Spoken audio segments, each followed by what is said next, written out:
आज तक आपने सुना होगा कि इब्लीस हमेशा इंसान को इबादत से गुमराह करने की कोशिश करता है, मगर आज की यह कहानी इतनी अजीब है कि इसे सुनकर आप हैरत में पड़ जाएंगे। एक शख्स अंधेरी रात में नमाज अदा करने के लिए अपने घर से निकला। रास्ता बहुत अंधेरा था और चलते हुए उसे ठोकर लग गई। वह मुंह के बल गिर पड़ा और कीचड़ से लथपथ हो गया।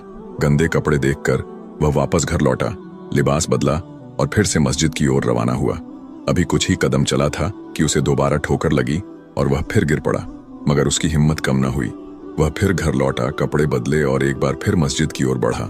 इस बार जब वह घर से बाहर निकला तो दरवाजे पर एक अजनबी खड़ा था, जिसके हाथ में एक चमकता हुआ चिराग था। अजनबी चुपचाप उसके आगे आगे मस्जिद की तरफ चल पड़ा। चिराग की रोशनी में इस बार रास्ता साफ नजर आ रहा था और वह बिना किसी मुश्किल के मस्जिद पहुंच गया। मस्जिद के दरवाजे पर वह अजनबी ठहर गया और नमाजी अंदर चला गया। नमाज अदा करने के बाद जब वह बाहर निकला तो देखा कि वह अजनबी अभी भी खड़ा था, मानो उसे घर छोड़ने आया हो। नमाजी को अजनबी पर शक हुआ और उसने उससे पूछा, आप कौन हैं? अजनबी ने जवाब दिया, मैं इब्लीस हूं। यह सुनकर नमाजी हैरान रह गया और बोला, शैतान मुझे मस्जिद तक कैसे छोड़ने आया? तेरा काम तो लोगों को गुमराह करना है।